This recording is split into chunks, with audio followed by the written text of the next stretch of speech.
Ya está. Muy bien. Entonces, ahí pueden ustedes también describir el comportamiento de la presión tributaria, ¿no?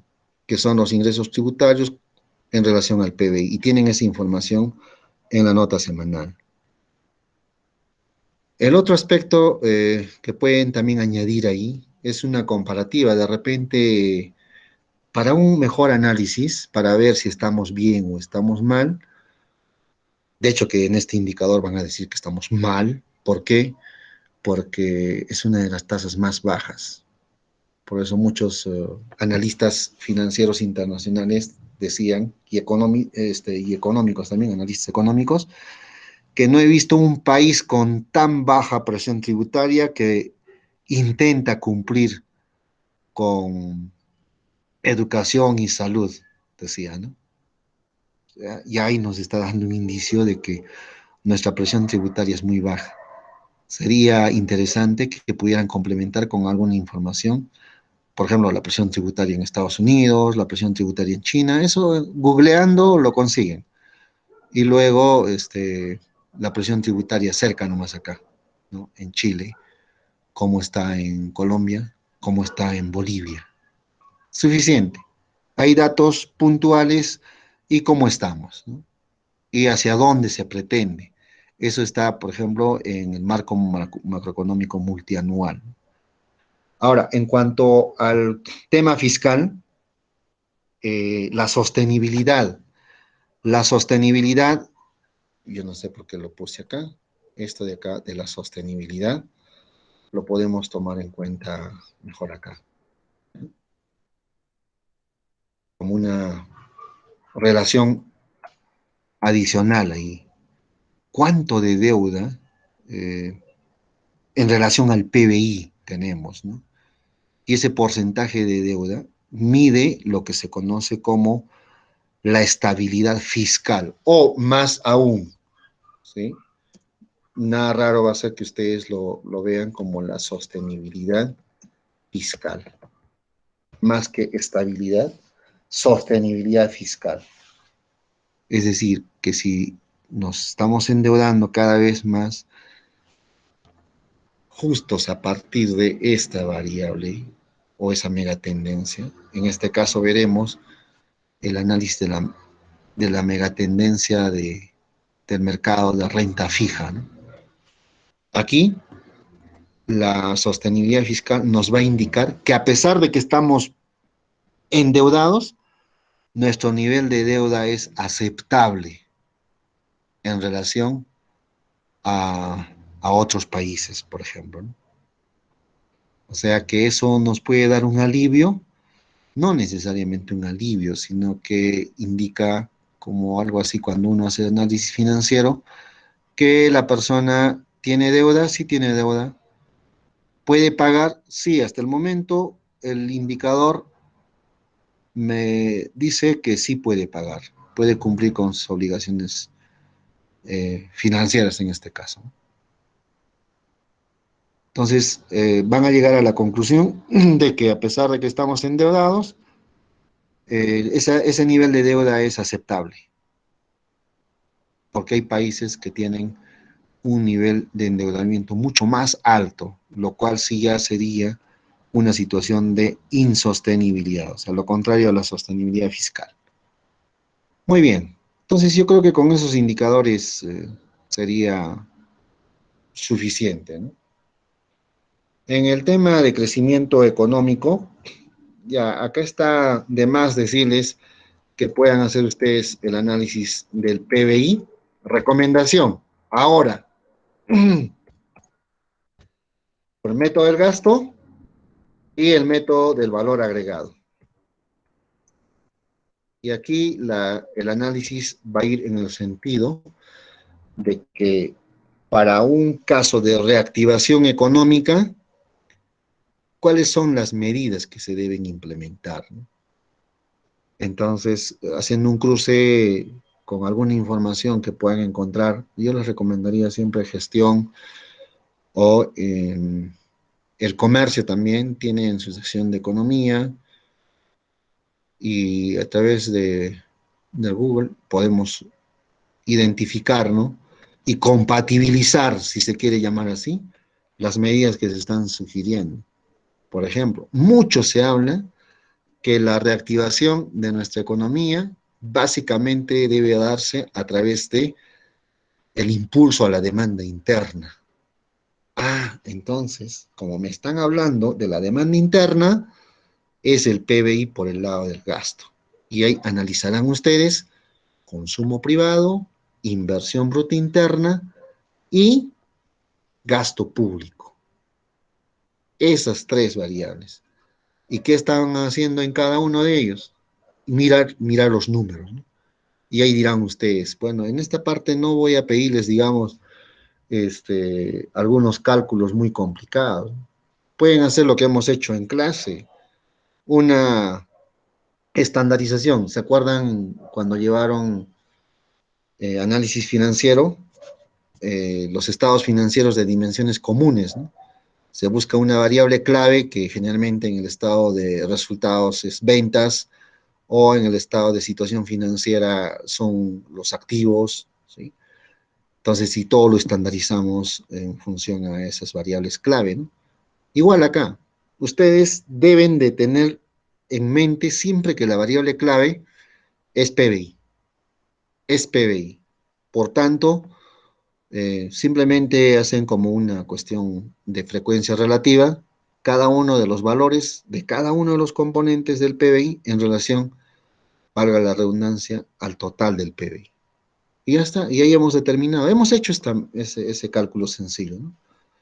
Y a partir de explicarnos la importancia de cada uno de ellos. Y ahora sí va a quedarles muy en claro cuál es la importancia del consumo privado, dentro del gasto público, cuál es la variable más relevante y cuál es la que debe impulsarse. Luego, una comparativa entre inversión bruta interna, privada y pública, cuál es la más relevante, también ya saben eso, ya lo hemos visto. Entonces, enfatizar que algunas propuestas que no afecten a la inversión privada pueden ser relevantes, ¿no? Porque si saben que es 3 veces más que la inversión pública, es importante. Luego, por el lado del valor agregado, analizar los sectores. ¿Qué sectores es el que más aporta? Igual, tienen cantidades en total al PBI y decir qué sector aporta más y cuál es el diseño de política que debe de permanecer o hacerse algunos cambios, ¿no? Esos dos serán relevantes ahí. Ahora, si alguno quiere y tiene información, por ejemplo, relacionado con el CEPLAN, por ejemplo, toma en cuenta, como su compañero está agarrando ahí, el CEPLAN es la calidad de la inversión, ¿sí? La calidad de la inversión es uno de los indicadores claves para el CEPLAN. Luego, ya les había hablado del valor agregado, que esto va a ser un análisis por sectores de la economía. El otro aspecto también bastante relevante es hacer un análisis de la orientación del presupuesto público. Igual, porcentajes, ¿no? Si sabemos que las megatendencias ahora van a dar un giro en torno a educación y salud, y sobre todo acompañado, y tenía razón su compañero cuando dice, ¿no? Y el aspecto tecnológico va incorporado, ¿no? En política social lo vamos a abordar, o me gustaría que aborden eso, porque política social es educación, salud, ¿no? También los sectores más importantes. Y ahí se va a atender a lo que es en zonas rurales, a la telemedicina. No es novedoso, pero se tiene que dar mayor acceso, es decir, ampliar la cobertura, con, combinando con el aspecto tecnológico. Ahora hemos mostrado el tema de conectividad como una de las debilidades en educación rural. Igual también ahí el CEPLAN toma en cuenta, no me acuerdo exactamente cuál es la forma como lo concibe, pero en términos generales, podríamos decir, ¿no?, que es el porcentaje de cobertura o de acceso a la educación con innovación tecnológica o con tecnología, algo así es, ¿sí?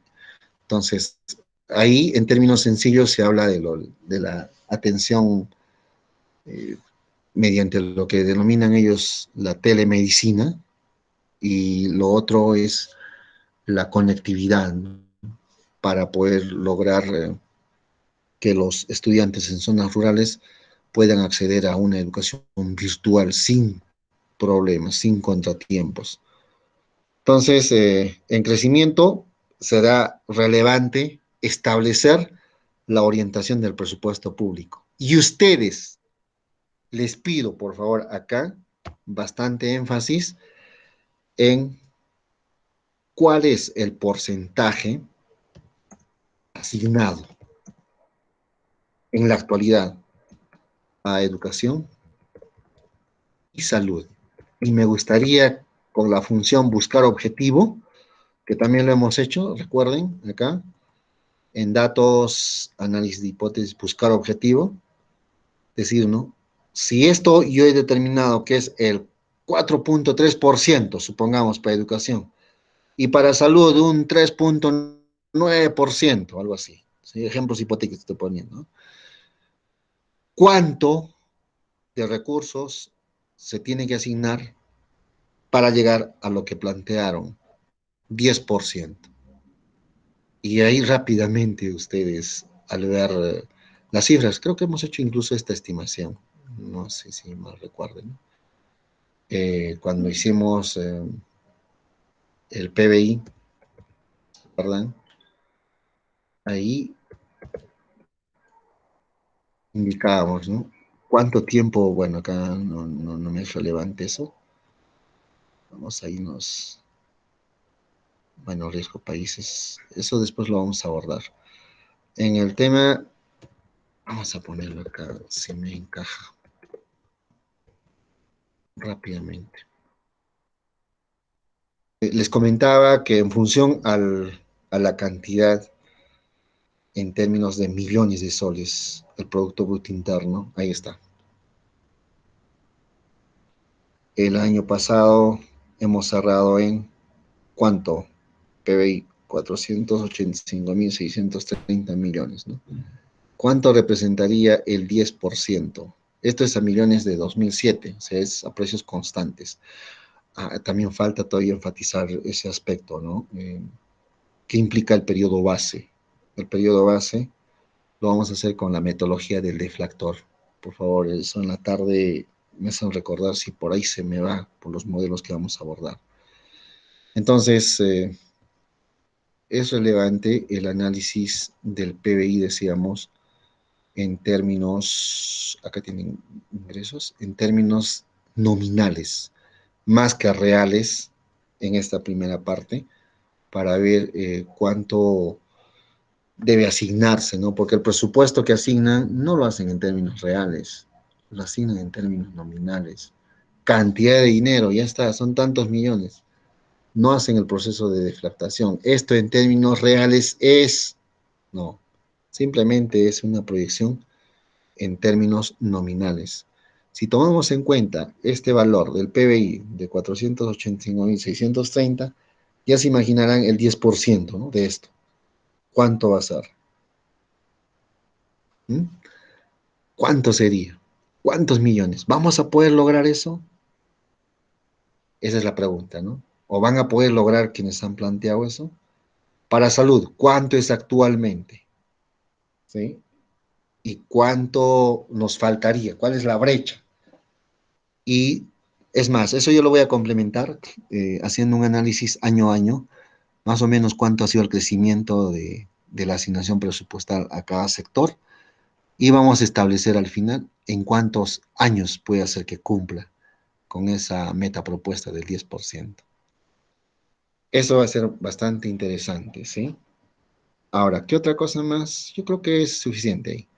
Acá, no olviden que acá tienen que ver con todos los componentes. Ya les decía, lo que están aspirando y el próximo ministro se acordarán. No es que porque sea un experto tal. Miran cifras y dicen, lo principal que para reactivar la economía debemos de impulsar la demanda interna. Básicamente, por el lado del consumo privado y la inversión privada. De seguro que va a hablar mucho de eso, ¿no? ¿Y de qué otro aspecto más puede referirse acá? En el caso del consumo público, relacionándolo directamente con el gasto público, la búsqueda de la calidad en el gasto. Esas van a ser sus palabras, así de manera literal, las que debe expresar el próximo ministro. Así que ustedes ya deben ir anticipándose a lo que va a decir, ¿no? Muy bien. En tema de política social, si aquí abordamos desde el punto de vista del CEPLAN como tendencias sociales, entonces, ¿qué es lo que concibe? Ya su compañero lo había dicho, ¿no? No solamente el tema de demografía, teniendo otros indicadores como la tasa de fecundidad, también los temas de migraciones, ¿no? Una mirada a lo que está pasando, por ejemplo, en el tema de salud, es cómo va la sala COVID, ¿sí? Ahí nos puede indicar cuál fue, digamos, el presupuesto asignado y cómo fue la tendencia. Aunque eso creo lo vamos a complementar conmigo la semana que viene, ¿ya? Pero sí pueden ustedes explorar la sala COVID normal y el presupuesto que se ha asignado para esto, ¿no? Miren, les voy a poner nomás este titular que es preocupante. Presupuesto para el MINSA, bonos MEF le pondré, algo así, a ver si me captura. Eh,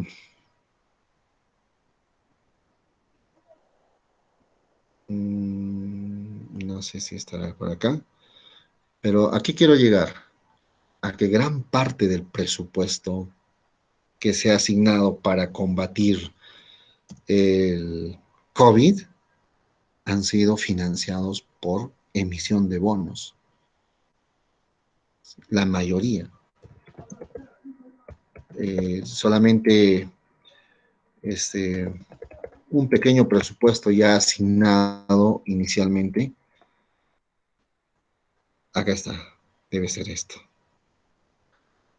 Asignado inicialmente a salud, es lo que ha servido para poder implementar las primeras camas UCI, ¿no? Pero todo lo demás que han requerido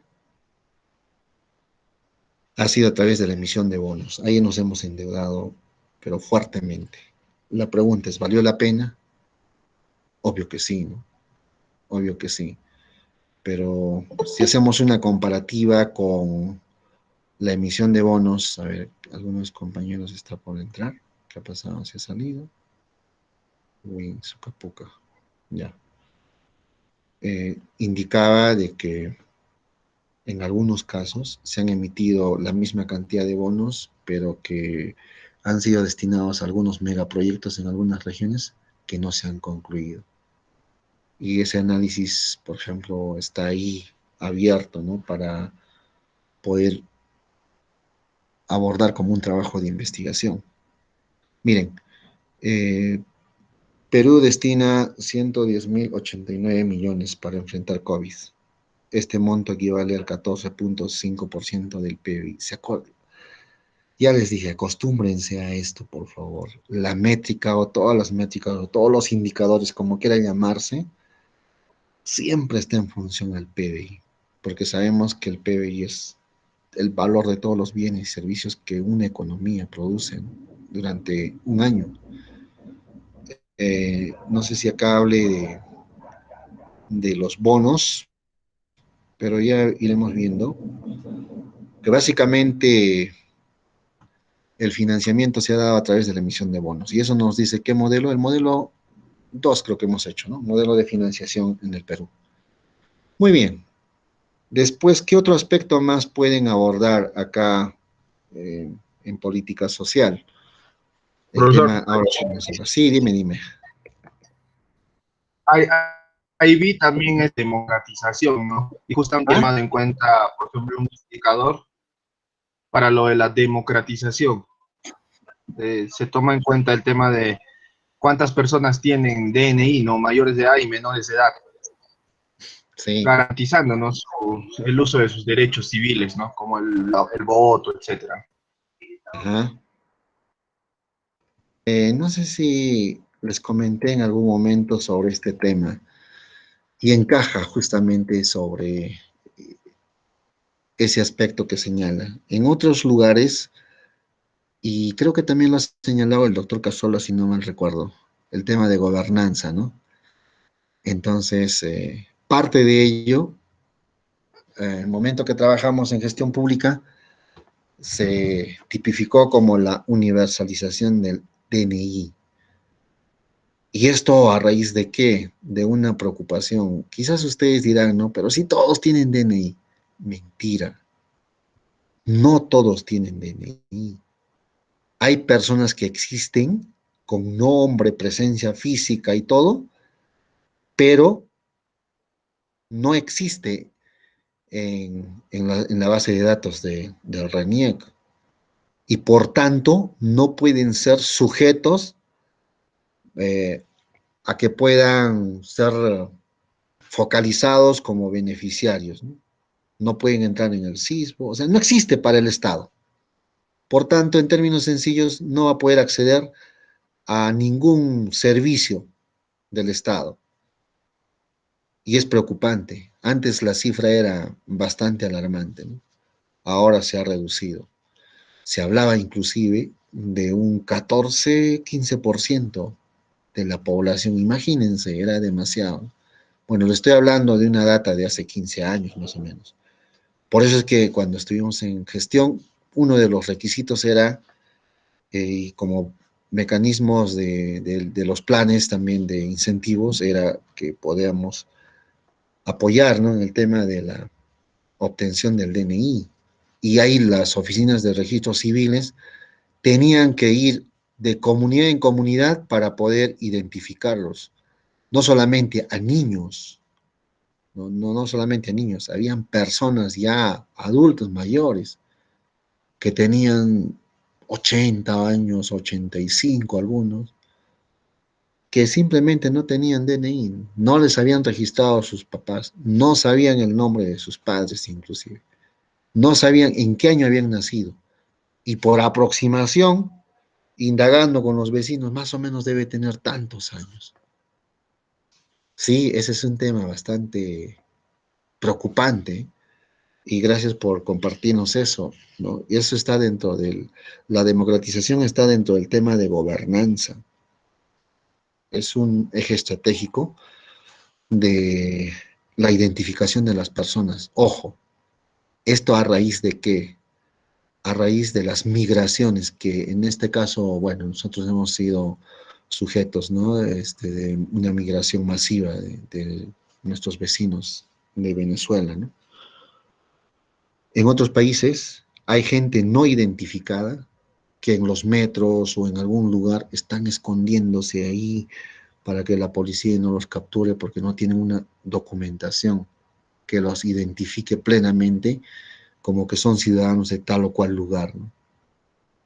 Entonces, es alarmante cómo día a día, si ustedes leen las historias de las pateras, a ver, lean la historia de las pateras, ese tema de la democratización, justamente pues, los defensores de los derechos humanos a gritos piden que las fronteras no deben ser cerradas.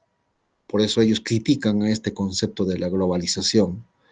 No hay la tal globalización, lo que existe más bien es la integración económica. Globalización no hay, porque la globalización, según se tiene un esquema amplio, es la movilidad perfecta de todos los factores. Y en este caso, una persona si va a otro lado con su fuerza laboral, porque ya está dentro de la PEA, entonces no es aceptado fácilmente, ¿no? Por eso que se critica mucho eso. Y justamente ese concepto de la democratización lo han implementado también como una parte complementaria, ni siquiera una parte principal en el consenso de Washington. Bueno, que también es criticado ese consenso, porque no hubo ese tal consenso, ¿no? No hubo. Así que es un tema que es de mucha preocupación. Y creerán ustedes que esa población no identificada sufren justamente los problemas de maltrato, ¿no? Exclusión. Esto tiene que ver mucho con el tema de exclusión social, que es el problema, y la estrategia diseñada es inclusión social. Ahora, hay gente que si nosotros hemos hablado, como decía su compañero, del índice de morosidad, es gente que puede acceder al mercado, en este caso financiero, a través de préstamos, ¿verdad? Este indicador refleja eso, pero la situación del índice de morosidad es que esa gente que accede al mercado financiero a través de préstamos no puede pagar. ¿Qué porcentaje es ese? Ahí está. Pero la otra mirada, no diría la otra cara de la moneda, porque o bien es cara o bien es serio, diría la otra mirada podríamos dar a la exclusión financiera. ¿Cuánta gente tiene acceso a los servicios financieros y cuánta gente no? Y ahí el tema, ¿cuál sería? Más sería social. Más sería social. ¿Y cuál sería el problema a abordar ahí? El de la inclusión financiera. Sería también otra cuestión que pudieran ustedes abordar, ¿sí? El de la inclusión financiera. Y ni siquiera solamente la inclusión financiera como tal, como ya algunos de sus compañeros nos ha compartido, hay la inclusión financiera tomando en cuenta la cuestión del género, ¿de acuerdo? O sea, inclusión financiera y género es un tema de investigación. Yo les voy a compartir la propuesta que estoy trabajando en torno a esto, ¿no? Otro aspecto en política social que sería accesible en cuanto a los datos, en el tema de educación, por ejemplo, ¿no? Abordar un solo indicador, la brecha de infraestructura y las estimaciones que ahí ya se tienen en un informe del MINEDU, pueden ustedes ubicar ahí cuánto tiempo nos vamos a tardar con el presupuesto actual asignado en el cierre de brechas. En salud también se puede hacer el mismo análisis, ¿sí? Porque también hay brechas en salud. Y con el presupuesto actual, determinando cuál es el porcentaje que se asigna actualmente, cuánto tiempo nos vamos a tardar. Por ejemplo, les doy un dato de manera general. Cuando se hizo la estimación en la Comisión Intergubernamental de Educación, decíamos que para el cierre de brechas, con el presupuesto que estaban asignando, íbamos a tardar más de 50 años. Pero que al presupuesto que se estaba recibiendo el 2013, le agregamos cada año el 0.25% del presupuesto, vamos agregando ahí, podíamos llegar en 35 o 37 años en el cierre de brecha de infraestructura. Ese es el panorama que tenemos ahí. En salud, ¿cuánto será? O sea, esos indicadores nos puede llevar a reformular, ¿no? Y de hecho ya han hecho mucha gente esto, por eso es que hablan que el presupuesto óptimo es 10% del PBI. Con eso sí vamos a poder hacer algo. La pregunta ¿es viable ese 10% en la coyuntura actual? En el tema de educación, cuando hablamos de la brecha de infraestructura, que ahora ya se ha ampliado, y tomando el aporte de su compañero por el tema tecnológico, es la brecha tecnológica en cuanto a la conectividad. A ver si eso pueden darle una mirada desde el punto de vista de la accesibilidad rural. El Ministerio de Transportes tiene esa información. Es cuestión de ahí googlear. Si no lo encuentran, no hay problema. Pueden hacerlo por el tema de brecha de infraestructura, que eso sí está en el portal del Minedo, ¿no? Ahora, en el tema de política social, ahí está, pues, al que le llamamos, o alguna vez se tipificó como el monstruo del presupuesto, ¿no? El MIDIS, ¿sí? Un análisis. De repente alguno de ustedes está más interesado en el tema de hacer un análisis de los proyectos que se ejecutan a través de Foncodes. Muy bien, aborden eso. ¿Cuánto es el presupuesto y para qué tipo de proyectos? ¿Sí? ¿Cuántos proyectos productivos en la región Puno? Un año suficiente ahí, ¿no? Y cuántos de proyectos productivos, cuántos de infraestructura social, porque también apoya bastante ahí, y complementado con el tema de seguridad alimentaria, el tema de seguridad alimentaria que tiene que ver con el Jacuwiñay. Puede ser también ahí esos indicadores relevantes. ¿Cuántos proyectos? O de repente una comparativa, ¿cuántos en Puno y cuántos en Arequipa, por ejemplo? ¿Y cuánto nos falta a nosotros por avanzar, ¿no? Después estaría acá los programas sociales. Y aquí sí van a tener bastante información sobre Caliwarma, Juntos, Pensión 65, cuánta gente que están en extrema pobreza acceden a este tipo de programas, ¿no? No podemos solamente adscribirnos a esos programas. Beca 18, beca Bueno, 18. pero está bien. El tema de, Claro, se mueve, se cae, se mueve, y encima está mal también. Está fino, a ver, a su compañero Eder,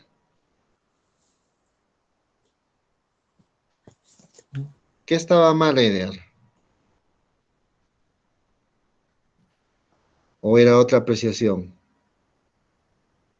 Bueno, Profesor, espero. profesor, Sí, disculpe, ya que el sí, compañero ha intervenido, quisiera hacer un aporte, ¿no? Eso del acceso al Internet, ajá, o también el tema de educación y el acceso a diferentes medios por los cuales le llega la información o hace sus clases virtuales. El IPE ya sacó su estadística respecto a ello, y sería importante revisar eso, ¿no? sí, sí, Y también esto de la seguridad alimentaria que le iba a mencionar, pero ya usted lo comentó, ¿no? Es importante revisar también información del Minagri, ¿no? Para poder sí, identificar esas brechas, ¿no? De acceso a alimentos, ¿no? Y también el tema exacto. de desnutrición crónica infantil, que es un tema que muy fuertemente en Puno desde los años que 94, 95 ocupamos los primeros lugares, ¿no? Con un 40 y tantos por ciento respecto a niños menores de 3 años, ¿no? O sea, es casi la mitad de los niños menores de 3 años tienen anemia, ¿no? Entonces, ahí Sí, también importante. exacto. Y el otro aspecto complementario, justamente me hace recordar con el tema de seguridad alimentaria, si ustedes ingresan al portal del Minagri, uno de los aspectos fundamentales es su compromiso con la inversión responsable en agricultura, ¿no? O sea, ¿cómo es que el país ha acogido esos lineamientos generales de la FAO, del cual ya les ha compartido el doctor Cazorla, ¿no? Están agresivamente impulsando que los gobiernos implementen responsablemente la inversión en agricultura. Eso es uno. Otro, pueden ustedes darle una mirada, también está en el portal, sobre las ODS, y cada una descritas desde la perspectiva local, ya no es en forma general. Esto lo vamos a compartir, de hecho, pero quizás un par de indicadores ustedes pueden ahí coger también, que ya no sea, digamos, de manera reiterativa el tema de brechas en saneamiento, ¿no? Sino podrían coger otros indicadores relacionados con el concepto de agua segura, por ejemplo, ¿sí? Y encaja con una de las prevalencias más importantes en la región Puno, que tiene que ver con el tema de la desnutrición crónica. ¿Sí? El concepto de agua de segura es un concepto que le da solución, en teoría le da solución al problema de la desnutrición crónica a través de las prevalencias de las EDAs, ¿no? Enfermedades diarreicas agudas. O sea, ya encaja ahí algunos otros indicadores que se pueden ir complementando. Ahora, otro aspecto que también podrían abordar ustedes, les decía, ¿no? Aparte de los programas sociales de manera convencional, llámese Caliwarma, Pensiones en 5, Juntos, y ahí siempre diferenciar, ¿no? Cuál es condicionado y cuál es no condicionado. Condicionado es el de Juntos, porque tienen que cumplir ciertos requisitos para ser beneficiario de ese programa. Es importante destacar también las becas, decía, ¿no? A través de Beca 18, las diferentes posibilidades de asignación presupuestal que el gobierno les otorga a los beneficiarios. Hay diferentes programas ahí internos, ¿no? Programa Beca Continuidad, ¿sí? Luego, Beca Presidente de la República para ya especializaciones, maestrías y doctorados en el extranjero. ¿Cuántos beneficiarios hay por año? Y podría ser interesante una comparativa con Chile, que nos llevan años en esto, ¿no? Les había comentado ayer que quienes han venido a apoyarnos en el tema de asesoría o asesoramiento económico para estabilizar nuestra economía en los años 90 fueron la escuela de los Chicago Boys. Es que Chile, de manera agresiva, desde aquellos años, de los 75, 75, 78, hay información desde esos años, que ya enviaba así con fondos del Estado a talentos a que puedan capacitarse en las mejores universidades del mundo. Regresaron ahí, por eso que las universidades, la Católica de Chile, la Universidad de Chile, tienen gente que se han formado en esas universidades y ellos salían a asesorar en temas económicos a diferentes países. Y bueno, en esa fecha Carlos Boloña tuvo la oportunidad de conocerlo a Hernán Buich y como eran amigos, eran compañeros, entonces lo que hicieron es formar un equipo de trabajo, los invitaron como consultores internacionales y nos hicieron el programa económico de estabilización. ¿Cuántos millones nos ha costado? La cifra exacta no se sabe, pero lo que sí se sabe es que los servicios que prestan ese tipo de profesionales, una parte va al Estado, o sea, es como una devolución, digamos, ¿no? Entonces, darle una mirada a la cobertura sobre todo. ¿Cuántos se benefician en Puno?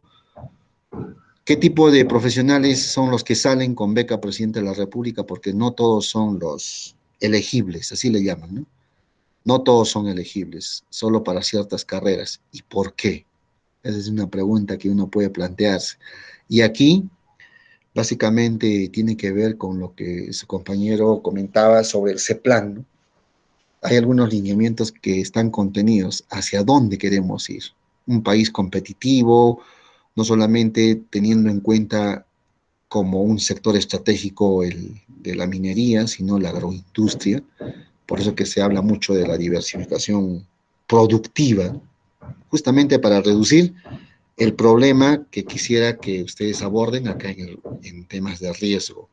Ahí les voy a describir, por ejemplo, no solamente el riesgo país es una medida para poder evaluar el riesgo como una economía como la nuestra, una economía como la nuestra, ¿no? Sino también hay otro tipo de riesgos. ¿Cuál? ¿Será el riesgo cambiario? También puede ser. ¿Será el precio de los commodities? Exactamente. Uno de los riesgos que lo ha llevado a la quiebra a Venezuela ha sido el precio de su commodity, en este caso el petróleo.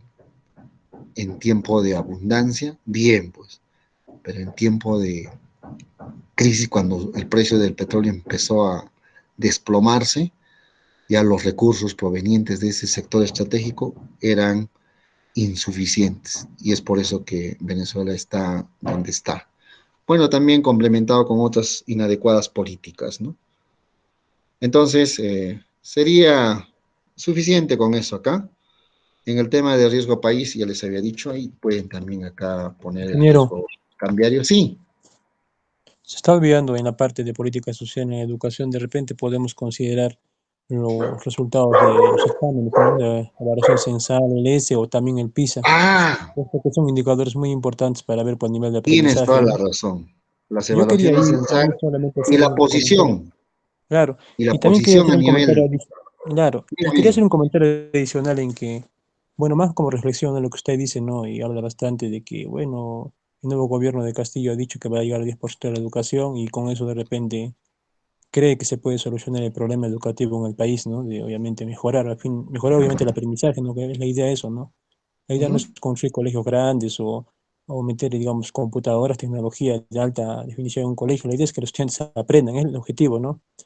Y Exacto. uno viendo la realidad internacional da a entender que no siempre que es necesario invertir, o sea, digamos, un porcentaje fuerte del PIB en educación para lograr eso, ¿no? Claro, obviamente casos como Finlandia o países europeos sí han inversión fuerte de más del 10%, pero también hay casos, como usted va a poder revisar, está en el Banco Mundial incluso, las inversiones que hacen, por ejemplo, los asiáticos, bueno, los más conocidos, Japón, Corea del Sur, su inversión en educación a la justa sobrepasa 3%, y eso está dándose en muchos años ya, desde el 1980, 70, o sea, es decir, casi ellos nunca o muy poco han sobrepasado el 4%. Entonces, con ese nivel de porcentaje de inversión en educación respecto a su PBI, logran tener unos resultados muy buenos, o sea, es algo que también hay que reflexionar, ¿no? De manera que se está viendo que un país que invierte, no invierte mucho, invierte poco, pero tiene la capacidad de su gente, la capacidad humana de que ellos pueden de repente explotar, ¿no? Lo poco que tienen, han podido explotar lo poco que tienen para llevar su educación a niveles altos, porque obviamente el estándar educativo de Corea y Japón es alto, o sea, tienen unos resultados buenos, están en el estándar mundial alto, entonces creo que por ahí va la reflexión, ¿no? Y yo solamente pensaba en la realidad local, ¿no? Por ejemplo, nosotros no tenemos un bajo, obviamente dicen que es bajo, ¿no? 2.9 creo que está, si no me equivoco, pero aún así tenemos, o sea, hay colegios, digamos, materiales, hay infraestructura, pero viendo la realidad local, por ejemplo, yo solamente me pongo a pensar y digo, o sea, no hay aprovechamiento, ¿no? de los jóvenes, de las personas que estudian, ¿no? Por ejemplo, nos quejamos en la educación virtual, que no llega, los papás estaban el año pasado que un poco más y creo que ya lo matan al ministro por ellos si fueran, pero los estudiantes tenían libros, entonces yo digo, ¿por qué no el estudiante estudia el libro y asunto arreglado? No es necesario que el profesor vaya ahí, tienen un libro que de repente se acuerda usted que es más antiguo que yo, de repente, antes ni libros había, ¿no? O sea, no había cómo estudiar, tenía que ir al colegio sí o sí, pero con un libro tan bonito y didáctico, a colores, todo, o sea, uno puede estudiar en su casa tranquilamente y aprender, no será al nivel, ¿no? de una educación presencial, pero se puede. Pero lamentablemente, pues nos quejamos de todo, siempre no queremos todo tener, pero cuando tenemos no lo aprovechamos y creo que ahí va una falla. Entonces, yo pienso que ese 10% de llegar mejorará en algo, pero si no tenemos la predisposición para saber aprovechar nuestros recursos, aunque sea pocos o altos, o sea, eso no va a llegar a ningún lado. Bueno, es mi opinión personal. No, está bien, sino que, a ver, acá hay que analizar las cosas en términos cuantitativos. Si bien es cierto la comparativa que se hace, ¿no? Eh, que algunos países, por ejemplo, que tienen niveles de inversión en educación alrededor del 5% en promedio, un poco más abajo, no olvidemos analizar no solamente los últimos años, sino la tendencia. A ver, en los 20 últimos años, ¿cómo ha sido? ¿No? Obviamente es como hacer una comparación y eso siempre se ha escuchado en muchos foros y les comparto lo que alguna vez se puso en debate, justamente lo que acaba de compartirnos, ¿no? Pero hay otros países que con una inversión en educación del 4.5, 5%, tienen un nivel de educación impresionante. Ah, pero no olvidemos, eso ha sido de manera sostenida. Es decir, que esos presupuestos han tenido así todo el tiempo, en promedio ahí, algunas veces más, algunas veces menos. Pero en el caso nuestro, cuando hacemos una analítica de cuál era la asignación presupuestal a educación, si vemos 20 años atrás y hacemos una comparativa, vamos a ver por qué hemos ido descuidando, ¿no? Hemos ido descuidando y ahora es como que queremos nivelarnos, algo así, ¿no? Es como decir, si nos ponen a correr en una carrera de 100 metros, ¿sí? Hay una persona que quiere ir a paso ligero, ¿ya? Está yendo a paso ligero, marcha ligera, como le llaman, creo, ¿no? Pero ahí manteniendo esa senda, ese comportamiento. Pero la otra persona se confía y dice, no, yo cuando él esté a la mitad recién voy avanzando. Es una exageración la que hago, pero más o menos es lo que ha pasado con muchos países. Han dejado de lado el tema de política social, sobre todo la inversión en educación y salud. Por eso, no sé si escucharon también esos comentarios. Si no era la pandemia, no nos dábamos cuenta de cómo estamos en educación y en salud. Obviamente que han habido inversiones, sí. Es más, lo que ha habido, habrá habido gasto en educación, sobre todo en el tema de material educativo, pero no ha habido calidad en el gasto. ¿Saben por qué? Porque me comentaban las personas que estaban en el programa PELA, que es el programa de acompañamiento, ¿no? Ellos decían que la mayor parte de los recursos se van en capacitaciones, en materiales, y que eso no repercute quizás en el tema de lo que señalaban, ¿no? La mejora de la calidad educativa. Entonces, de recursos, ha habido recursos siempre, pero vayamos a ver a zonas rurales, cómo está el acceso en el tema, solamente empecemos así de manera parcial, ¿no? En el tema de infraestructura, por ejemplo. Infraestructura rural, un desastre, ¿sí? Inadecuadas, eso a nivel de proyectos no se puede hablar, ¿no? De falta, ¿no?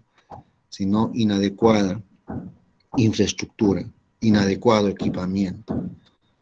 Ahí era más o menos como decíamos en algún momento, acá es sálvese quien pueda. Las maestras y los maestros en zonas rurales, ¿cómo harían para que sus estudiantes aprendan? Y ahí tengo unas fotos comparativas, les voy a compartir en la tarde. Ingeniero, Sí, sí, yo le interrumpo y, o sea, a yo ver. digo, claro, hay unas situaciones así, pero también uno ya conoce, ¿no? Y seguramente hemos, con esa experiencia hemos tenido sobre todo en la U, ¿no? Hay personas que de repente han procedido en un medio rural, que Uh-huh. bueno, obviamente no han tenido colegios que de repente eran de calamina, bancas de madera muy antiguas y todo eso, pero bueno, sobre todo, ¿no? Bueno, hablo de cosas, casos particulares, no en general, ¿no? Pero tienen Uh-huh. han logrado, o sea, en esas circunstancias han logrado captar, o sea, han logrado aprender un nivel impresionante, ¿no? Se ve, por ejemplo, en ingenierías, ¿no? O sea, uno diría, ¿no?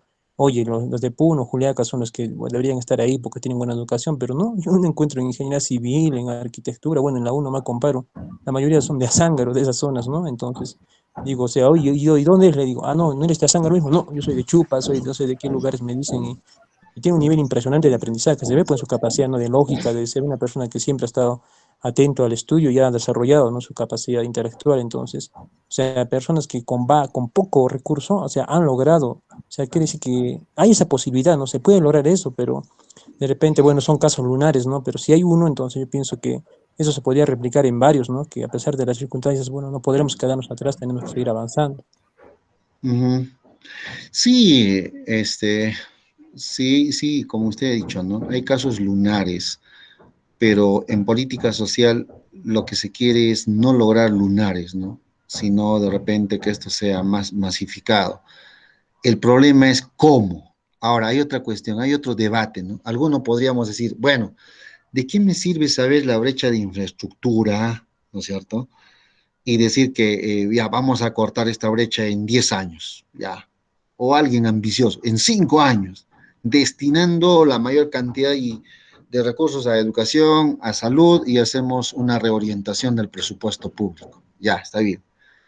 Pero hay evidencias también de que un mayor gasto, como decía hace un momento, no necesariamente refleja algunos resultados positivos. O sea, mayor financiamiento no necesariamente te va a garantizar que haya mejora en la calidad, sobre todo en la calidad educativa, o en la mejora de la prestación de servicios en salud. Una cosa es mejorar la capacidad resolutiva de los establecimientos de salud, y otra cosa es la mejora en la prestación de servicios de salud, que ahí sí se pide a gritos que sea con calidad. Y también, como dicen los de salud, ¿no? Con calidad y calidez. Eso en muchos eventos también lo he escuchado. A ver, pero ¿qué es pues la calidez en términos sencillos?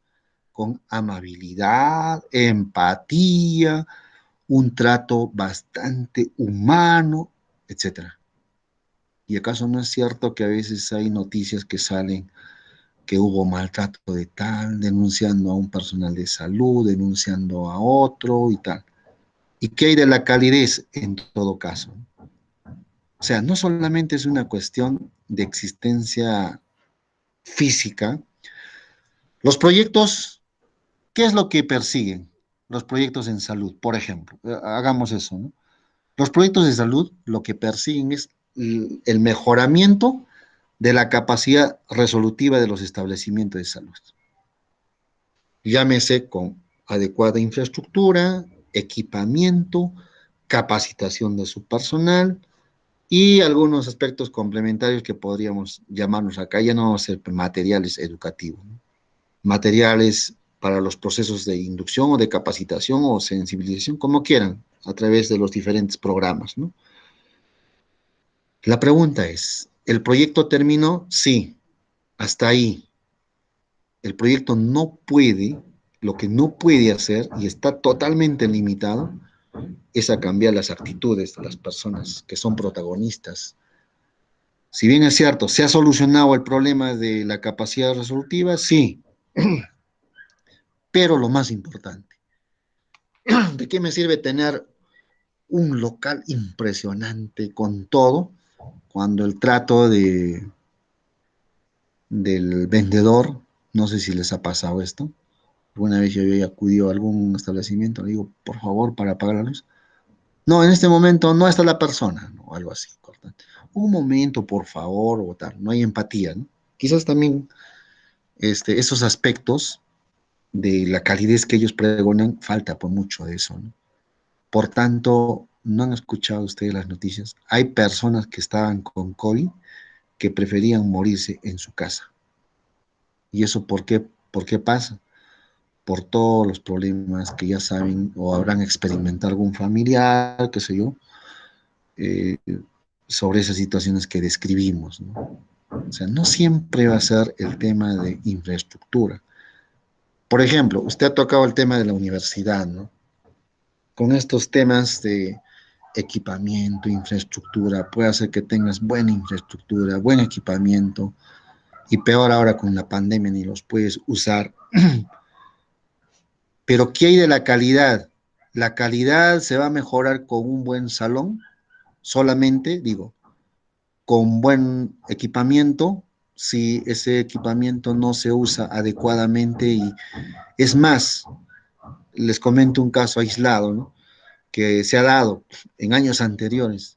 Han adquirido un simulador, ¿sí? Financiero, pero que era con una estructura muy básica y no sé cuánto costó y no se ha usado. No se ha usado, felizmente. Yo estuve en licencia sin goce y no se había usado adecuadamente. Creo que uno o dos colegas usaban eso. Pero ¿cuánto de inversión se ha hecho en esto? La idea era que puedan ellos, los estudiantes, fortalecer sus competencias en el tema de simulación financiera, escenarios de riesgos, etcétera. Pero entonces, ¿cumplió o se cumplió con ese propósito? No, ¿qué faltó ahí? ¿Sí? Hay preguntas que uno se puede plantear, ¿no? ¿Qué faltó ahí? Y eso no solamente debe pasar a nivel de una facultad, sino varias facultades. Escuchaba que habían comprado equipos, ha hecho un esfuerzo de asignar presupuesto para equipamiento y que no salían aún de almacén, que estaban ahí nuevos, empacados, pero con el tema de la obsolescencia ya estaban quedando ahí anticuados y sin haberse usado, peor. ¿De qué ha perdido su valor? Obviamente, no por el uso, sino por la obsolescencia. Y esto pasa en muchos lugares, a nivel de gestión pública. Cuando llegamos, habían comprado material, porque siempre sobran, ¿no es cierto? Siempre en las obras que se han hecho han sobrado, casi nunca han faltado, nunca han sobrado, sobredimensionan a veces los proyectos, ¿no? Entonces, cantidad de materiales en almacén, desde cables, desde fierros, incluso cemento, ya que estaban con la posibilidad de vencerse y todo eso, ¿no? ¿Qué pasó? Lo que pasó es que se tomó una decisión. Como eran ya internados, ¿dónde están los NEAs, no? Aquí están, ya, inmediatamente se da una campaña agresiva de distribución de esto. ¿Y quienes requieren? ¿Hay proyectos de electrificación o ampliación de tal? Sí. ¿Qué comunidades requieren? Tales. O sea, es un tema ya más de gestión, un tema ya más de gestión, y ustedes encajan ahí con los conocimientos que tienen en administración, una buena gerencia, un buen gerenciamiento, puede sí lograr ese propósito, porque ya puedo tener los medios y materiales, y lo más importante en este caso, en estos proyectos que estamos hablando, es el componente humano. Y si no hay un buen gerenciamiento en ese aspecto, pues no se va a lograr con el propósito. Y yo le doy la razón cuando usted dice, ¿no? Pueden haber casos aislados que sin no tener nada, por propio esfuerzo, pueden lograr y llegar lejos. Sí, eso es cierto. Hay muchos casos, ¿no? Y hay historias que nos han contado también, ¿no? Desde mismos expresidentes que decían que han salido de la extrema pobreza, que se dedicaba a tal o cual actividad y ha llegado a ser presidente. Y el mismo actual presidente ahora, que ya va a ser investido, igual, ¿no? Ha tenido una situación de ese tipo de vivencias y en realidad, pues sí, hay esos casos, ¿no? Casos, yo les llamo, más que lunares, yo les llamo casos emblemáticos, que es digno de imitar, ¿no? Que pese a las limitaciones, ya sea de recursos financieros o alguna otra, pues han sabido salir adelante, ¿sí? Muy bien. En cuanto al mercado, faltaba acá. Estuvimos hablando del riesgo país, el riesgo cambiario, y el otro aspecto que se tiene que ver es el riesgo político. Lo quisiera encajar acá y vamos a analizar así brevemente, ¿no? Un journal que hace referencia a este riesgo político, ¿no? Y el riesgo político, ¿cómo se define? Todo aquello que involucre vulnerabilidad en los flujos de caja solo por ruido político, ¿sí? Entonces, en este caso, por ejemplo, alguna advertencia de una posible política a implementarse, ¿no? Que amenace, digamos, o que ponga en riesgo a la inversión privada, sobre todo, ¿no? Entonces, eso fue generado a raíz de qué? Esa inestabilidad o ese riesgo se ha generado por solamente haber dicho o por las frases que ha lanzado quien va a dirigir los destinos de un país o de repente de una entidad. Puede ser el ministro de Economía o el presidente del Banco Central o alguien que tenga, digamos, injerencia directa en la toma de decisiones en política económica sobre todo, ¿no? Entonces, a eso le llaman riesgo político, aquellas expresiones que pueden convertir en vulnerable a los flujos de caja.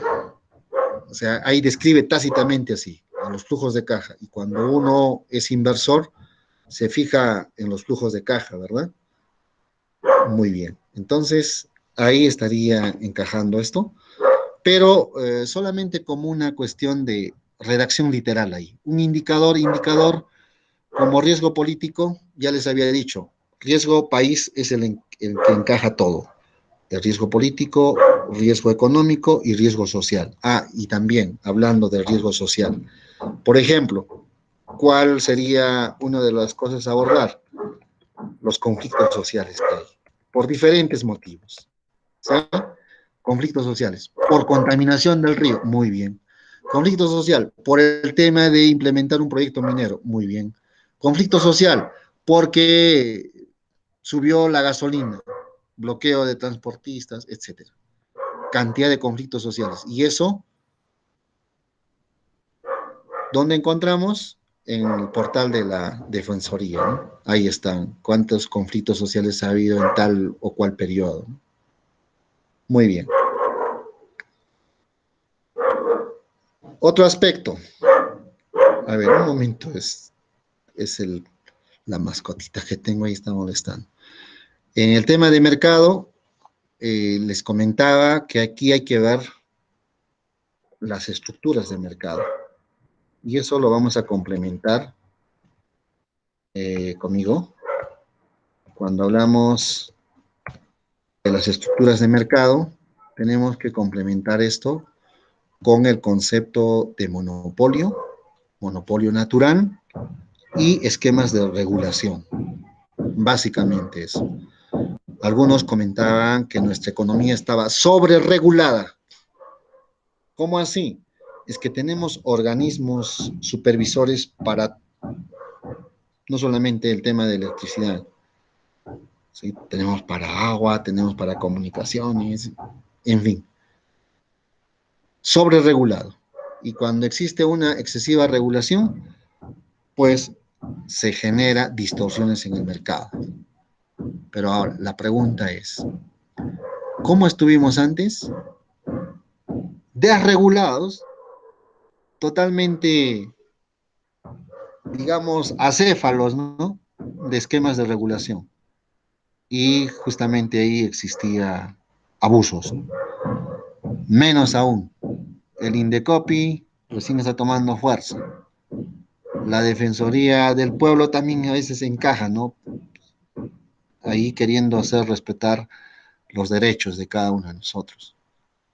Entonces, en mercados, básicamente el análisis va por las estructuras de mercado, que si nos estamos aproximando a un concepto de monopolio, sabemos que eso ya es fatal, eso ya es complicado. Pero el monopolio natural, no. El monopolio natural no es satanizado y no debe ser satanizado. Pero igual, ¿requieren esquemas de regulación? Sí, requieren esquemas de regulación. Entonces, ahí siempre comparto lo que relata un economista y decía, ¿no? Es como cuando uno deja libre albedrío el tema de transportes y como todos tienen prisa por llegar a su centro de trabajo o algún lugar que deben llegar, siempre van a estar con eso de quién pasa primero la esquina y ahí se van a suscitar choques, accidentes. Pero, ¿cuál sería un esquema de regulación? Poner un semáforo. Pero a pesar de eso, hay gente que no respeta el semáforo. Igual se pasa en luz roja. Entonces, hay que fortalecer el esquema de regulación. Pónganme un policía. Por lo menos ya se va a reducir esa tentación de pasarse, porque ya saben que el pasarse implica una penalidad. Pero también ahí seguía enfatizando, ¿no? Pero si es que ese policía es corruptible, ¿qué va a pasar? ¿Qué otros esquemas de regulación? Entonces, los esquemas de regulación que se están implementando son inadecuados. Busquemos otro, ¿no? Entonces, ya no un semáforo convencional, sino un semáforo inteligente, los smarts, ¿no? Que tiene que ver con el tema también de innovación tecnológica, ¿no? Los smart, ahora todos son smart, todos son dispositivos inteligentes, ¿no? Y decían, reorientemos entonces el esquema de regulación, pero que debe haber regulación, debe haber. Esa es la postura que plantea con ese ejemplo sencillo, ¿no? Y además, ya no es necesario una papeleta en físico, sino las fotopapeletas. Instalemos ahí cámaras que sí, con sensores, ¿no? Que si un vehículo se pasó luz roja, entonces la fotopapeleta identifica y ya. Pero ¿y si el operador no está capacitado adecuadamente? O sea, surgen siempre problemas en estos esquemas de regulación que él relata, pero al final la conclusión que plantea es que siempre debe existir esquemas de regulación, porque si no, vamos a hacer de que el lado de la oferta siempre esté con esa tentación de extraerle todo el excedente al consumidor a través de diferentes mecanismos. Por ejemplo, en el monopolio natural, seguro que les han compartido esa teoría de que cuando es monopolio puro, les extraen el excedente a través de lo que se conoce como la discriminación de precios. Muy bien. Entonces, ahí vamos a abordar las estructuras de mercado y hablar de monopolio, monopolio natural y lo otro que es más visible, ¿no? El oligopolio. la competencia oligopolística, y eso se muestra en varios mercados y lo podemos evidenciar con cifras, y eso es lo que vamos a hacer, ¿no?, con el índice de concentración. Y ya su compañero había adelantado también en la mañana, y cuando hablamos de la distribución del ingreso, básicamente los indicadores sencillos y también útiles, no porque sea sencillo no es útil, es bastante aplicado, ¿no?, en trabajos de investigación, es el coeficiente de Gini, y gráficamente lo representamos complementando con la curva de Lorenz, y los valores van de 0 a 1, eso ya se sabe. 0 es, digamos, el extremo de la igualdad, y 1 la perfecta desigualdad, ¿no? No solamente se puede analizar ahí con los coeficientes de Gini, hay algunos trabajos que ha publicado el IPE también, luego el INEI, sobre la distribución espacial del ingreso, en el caso peruano, ¿no? Entonces, ¿a partir de qué indicador? El ingreso real per cápita. Ese es el indicador que se usa ahí, el ingreso real per cápita. Pero hay muchas críticas a lo que es per cápita, ¿sí? Eh, Refleja mucho sesgo, no refleja realmente una distribución equitativa de los ingresos, ¿no? O sea, aquí puede haber 10 personas, ¿sí? 10 personas, que una de ellas tenga, digamos, 15,000, ya. Luego otro tenga 150, otro que tenga 5,000. Muy bien, sumemos todos los ingresos, ¿no? Y el per cápita, ¿sí? Si nosotros hacemos, en este caso, con los 3, bueno, podía haber puesto 3 también. Ese es el per cápita. Ese es el ingreso per cápita. El total distribuido en el número, entre el número de personas. Y yo diría ahí, el ingreso per cápita de esta región, de esta zona, es de 6.716.67. ¿Refleja el comportamiento de esta segunda persona? No. ¿Refleja el de acá? Tampoco. El de acá se aproxima. Pero en todo caso, ¿por qué el per cápita es uno de los indicadores utilizados? Por ejemplo, ¿no?, para el caso de producción. Decir el PBI per cápita, por ejemplo, ¿no? Entonces, como ven ustedes, hay algunos indicadores que no necesariamente reflejan. ¿Se aproximan? Sí.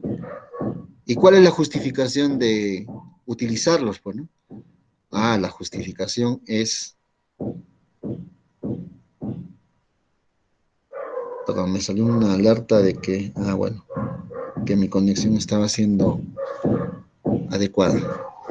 Decía que es una cuestión aproximada, y decían los defensores, se usa porque es mejor a no tener nada. ¿De acuerdo? Me parece una justificación a veces muy simple, y ya, por salir, digamos, de la incomodidad que plantean, ¿no? Porque como ustedes pueden apreciar esto, y no solamente, pues si nosotros lo tomamos como agente representativo a esta persona, ¿cuántos millones son dejados de lado por estos indicadores? Y es más, estos indicadores a veces son contraproducentes para nuestro propio país. ¿Saben por qué? Porque cuando se habló, por ejemplo, de crecimiento de nuestra economía, y sobre todo de esta variable PBI per cápita y el ingreso real per cápita, como habían empezado a subir en el caso peruano, pero por unos cuantos, dijeron, Perú ya no va a ser visto como un país destino de donaciones y apoyos. Ya no va a ser visto como un destino, porque su PIB per cápita y su ingreso real per cápita ha aumentado. Por tanto, ya no va a estar dentro de la cartera de países a los cuales debe apoyarse. Ya no va a estar. Queda excluido. Y nos han excluido justamente por ese tipo de indicadores que mostraban una mejoría en el aspecto macroeconómico. Que claro, lo han tratado de llevarlo a un aspecto micro, tratando de individualizar por persona, ¿no? Pero como ven, esos indicadores tienen mucho sesgo. No refleja las millones de personas que pueden tener este comportamiento. No refleja. Entonces, habría que tomar con mucho cuidado también algunos indicadores. No porque se trabajen de manera frecuente o se haga mención, pueden ser indicadores que nos pueden ayudar a diseñar políticas adecuadas, ¿no? En todo caso, si hacemos una comparativa con otro país en el cual tenga 1.500, 1.400, 1.600 y luego hacemos la misma operativa, ¿no? ¿Qué vamos a decir? Este país tiene un PBI per cápita bajo, tiene un PBI per cápita muy bajo en relación a 4 veces menor todavía. Nos podríamos atrever a decir eso. Pero, ¿cuál es la característica que tiene acá? Que tiene una distribución casi ahí igualitaria, ¿no? En sus ingresos. No hay esa dispersión que hay acá.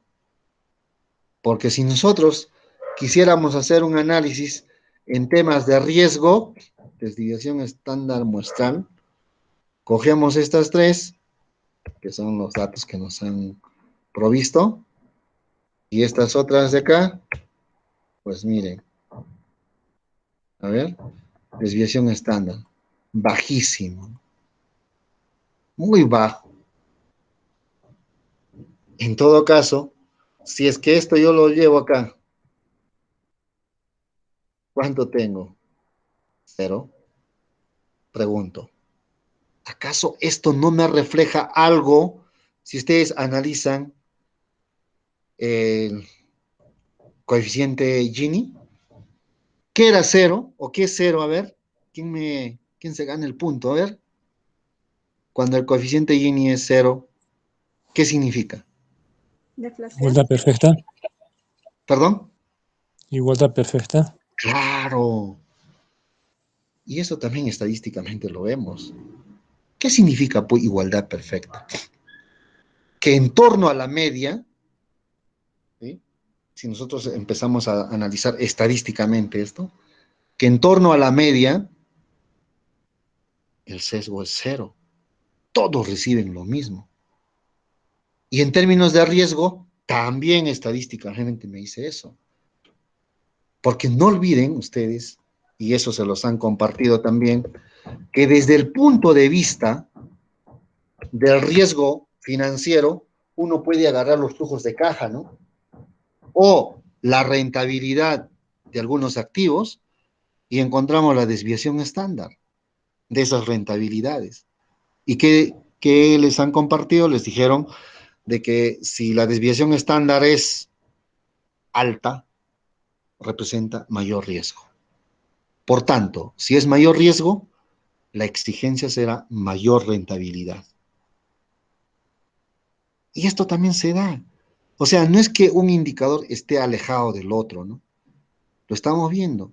En teoría nos dice, si ustedes quieren hacer un análisis de la distribución del ingreso, háganlo con esta metodología, que es el coeficiente Gini. Y ahí les dijeron, como dijo su compañero, 0, perfecta igualdad, 1, perfecta desigualdad. Muy bien, en todo caso, hemos hecho estos datos con datos arbitrarios, llámese como se llame, sea ingreso, sea el tema, digamos, si quieren analizar la dispersión salarial, y esto es salario, entonces cuando hay homogeneidad en el salario, el riesgo es 0.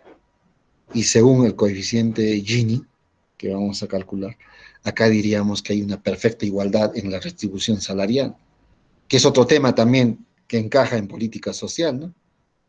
Cómo va el tema de la dispersión salarial en el Perú. No tanto como una megatendencia con un indicador particular, sino dentro de esto, dentro de esto, dentro de esto. En todo caso, acá también existe esto. Y ya lo hemos visualizado, creo que les mostré en sesiones anteriores cuánto gana, por ejemplo, o de cuánto en cuánto van los rangos salariales, teniendo casi las mismas competencias, solo porque trabaja en un ministerio distinto y el otro en un gobierno local. La función de secretaria no es igualmente retribuido. Hay una discriminación salarial. Entonces, hay bastantes temas por abordar, ¿no? El tema de la distribución del ingreso nos puede llevar a complementar con conceptos como desigualdad, pero más que desigualdad, inequidades, ¿no? Las inequidades, porque la desigualdad es un tema vinculado con la justicia, un esquema igualitario, pero que muchas veces ese esquema igualitario genera disconformidades, ¿no? Descontentos. Es como que,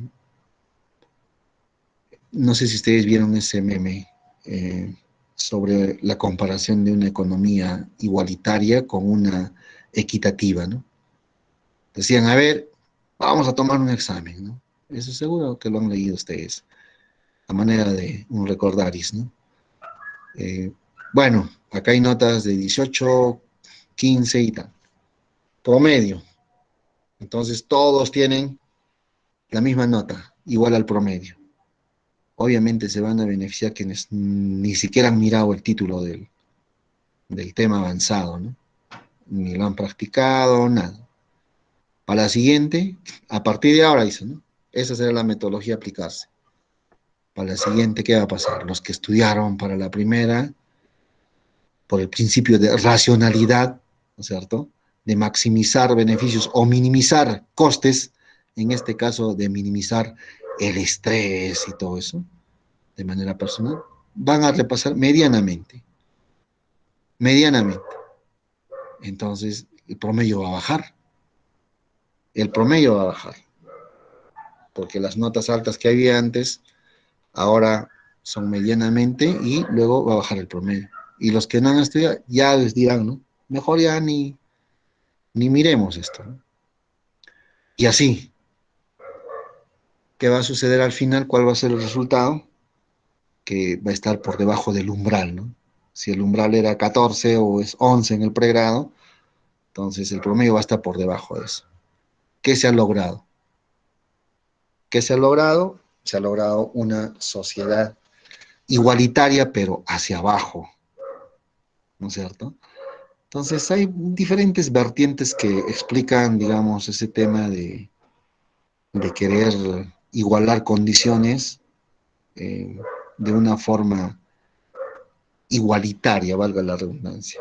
El concepto es equidad, ¿no? Por eso ya se habla mucho de equidad de género, una distribución equitativa, ¿sí? Pero miren, desde el punto de vista estadístico, riesgo cero. ¿Por qué? Porque la distribución acá es igual, en la misma cantidad, diríamos. Sigo con eso del esquema. Bueno, cuando hago referencia a igual es cantidad, ¿no? Igual cantidad. Y que nos indicaba Gini, es que cero también es igualdad. Ya está, ambas medidas, estadística y Gini, nos van a llegar al mismo resultado. En cambio acá, miren, esta dispersión hacen de que tengamos un mayor nivel de riesgo, ¿no? Y esto nos debe llevar a reflexión. ¿Por qué? Porque la dispersión del ingreso genera mayor pobreza. Y ahí entra otras teorías como el efecto compensación,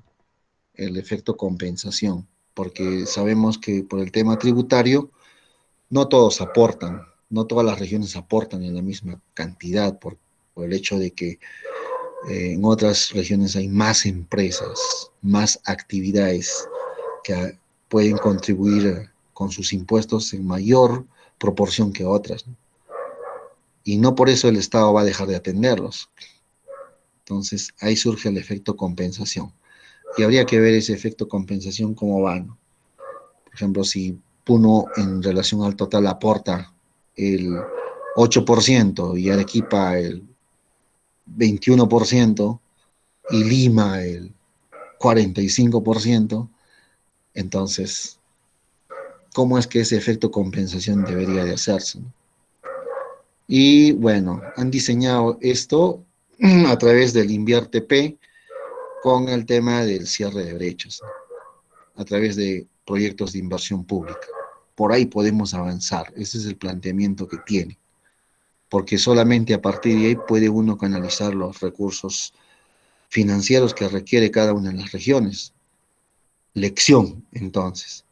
La lección es que se impulsen bastantes proyectos de desarrollo vinculados con el tema social sobre todo, ¿no? Educación, salud, el tema de proyectos productivos, eso encaja. Sí, con la experiencia he visto que algunas familias han mejorado sus condiciones de vida con esos proyectos productivos, ¿no? Pero en algunas zonas, lamentablemente, no lo han hecho sostenible. Ha sido la inspiración del momento, quizás salieron los directivos, una inadecuada gestión y quedó ahí disputas en la distribución del agua mismo, ¿no?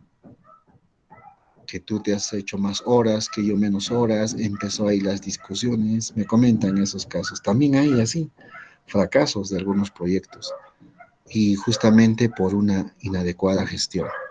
El tema acá es la gestión o un buen gerenciamiento y ahí ustedes son autoridad número uno. Muy bien, en todo caso, ya le hemos dado una mirada teórica a los aspectos que me gustaría que ustedes aborden y es más,